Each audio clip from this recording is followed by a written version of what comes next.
What up, Moto fans? Hope y'all having a good weekend, man, because we might have a bad weekend come Saturday. This boy, Jett Lawrence, is on one. This dude is the man, and he knows it. He is full confidence. He has got technique like nobody has. He's got speed like nobody has.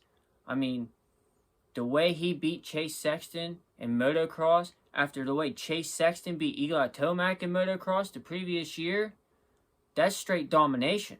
Because we know Chase can ride. We know Chase has got speed. He proved it last year in 2023 Supercross. He was the fastest qualifier 15 out of 17 rounds. And for Jett to come into A1 and win, and not just win, but the way he won, he dominated those guys. Jason Anderson and Cooper Webb, they were right there. They never let him get more than 3 seconds away. But we all know Jett.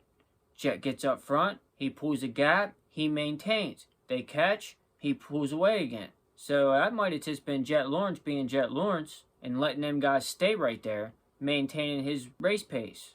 Jason Anderson made a push halfway towards that main event, got from 3 seconds to 2 seconds, but he didn't get any closer than that. I think once Jett Lawrence realized Jason Anderson was being pushed by Cooper Webb, I think he picked up the throttle again and went, just like he did in motocross all summer long.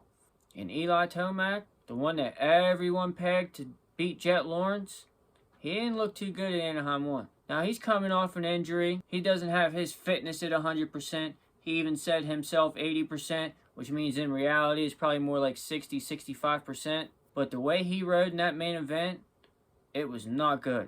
He rode around in 8th place the entire time, and then towards the end, he let his teammate Justin Cooper pass him. And by the time Jett Lawrence crossed that finish line, Eli Tomac was 55 seconds down. He was 8 seconds away from being lapped. If there had been 3 more laps in that main event, Jett Lawrence would have lapped Eli Tomac. And that is not good. Now, if Eli would have come out and he would have ridden around in 5th or 6th and would have only been about 20 seconds down at the end of the main event, that would have been a good sign.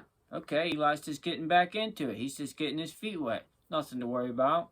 But to ride around in 8th, fall to 9th at the end, and lose by 55 seconds, that's not good. That is not a good sign. This might be Jett Lawrence's doghouse for the next 5 to 10 years. And if he goes 17-0, his rookie season in Supercross, when nobody in history has ever been able to do that, I mean, he's the first person in history to ever win their first Premier Class main event. It took Ricky Carmichael like 21 races to win a main event, and it took James Stewart 3. And James Stewart was the fastest man on the planet back then. So we might be looking at a one-off. I mean, Jett Lawrence just might be one of a kind. He might just be the freak of nature that can dominate, that nobody can beat.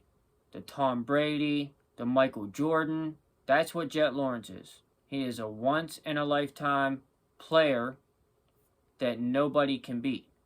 Now, I know A1's a fluke. We all know A1's a fluke. Whoever wins A1 doesn't win again the rest of the season.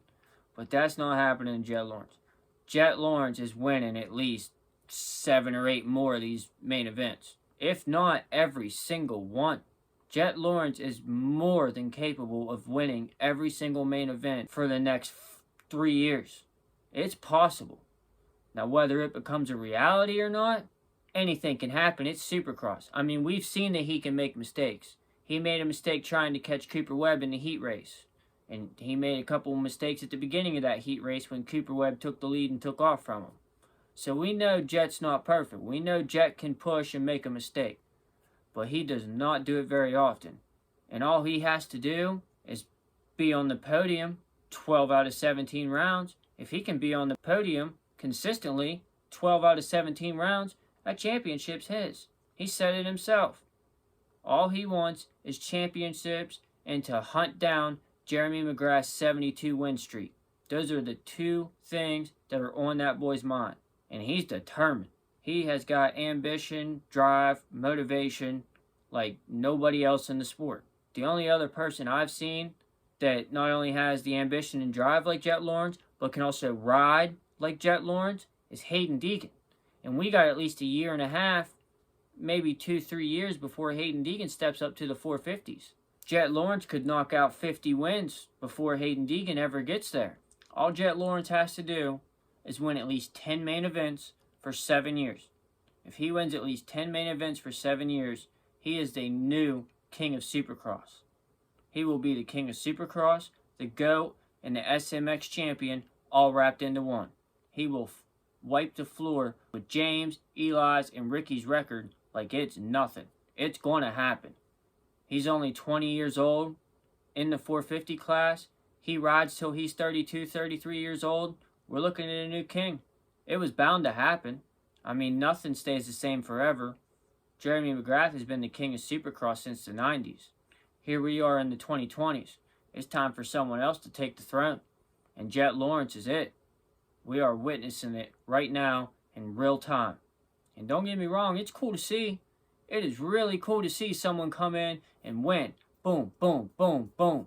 4 250 championships back to back. Win his rookie year 22-0 in motocross. Come into Supercross. Win his first main event.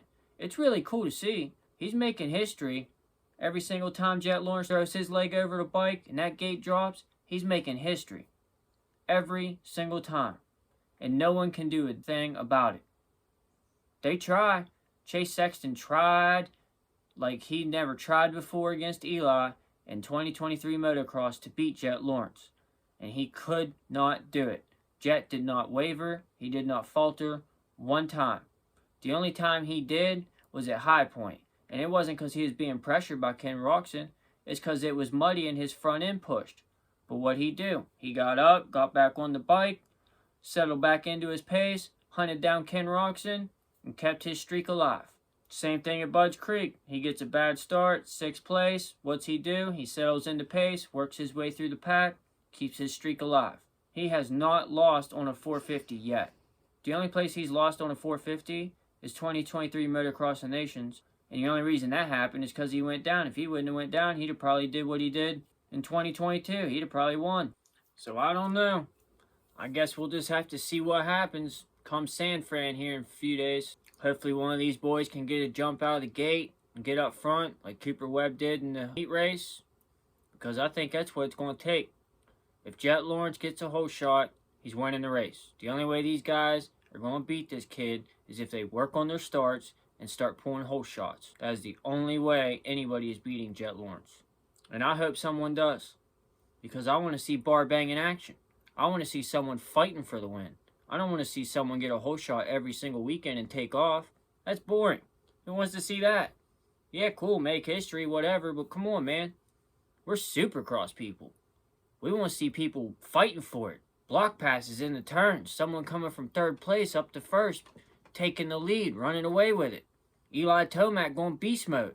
Chase Sexton hunting people down with his super speed. That's what makes the sport exciting. People fighting. Jett Lawrence has got to be bored. I would be bored out of my mind pulling a whole shot and winning over and over and over. That would be boring. The only reason he's not going to retire within the next 2 or 3 years is because he wants to dethrone Jeremy McGrath. So we're stuck with Jett Lawrence for at least 7 years. Unless he can do it in 6. But we got at least 6+ years seeing Jett Lawrence dominate the field. Unless one of these 250 boys like Hayden Deegan can come up and put it to him in the next 2 or 3 years. So we'll see. We'll all just have to watch Supercross San Francisco Saturday evening. Find out what happens. I, for one, am excited to see it. I love racing. I look forward to it all week long. Probably just like all you guys. I can't wait to make a video on it and break down what happened. Whether Jett Lawrence wins or someone else wins, either way, it's going to be exciting because we don't know what's going to happen. And that's what's fun. The unknown. Let me know what you guys think down in the comments. If you feel like it, hit that subscribe button. I'd appreciate it. And I will see you guys on the next video.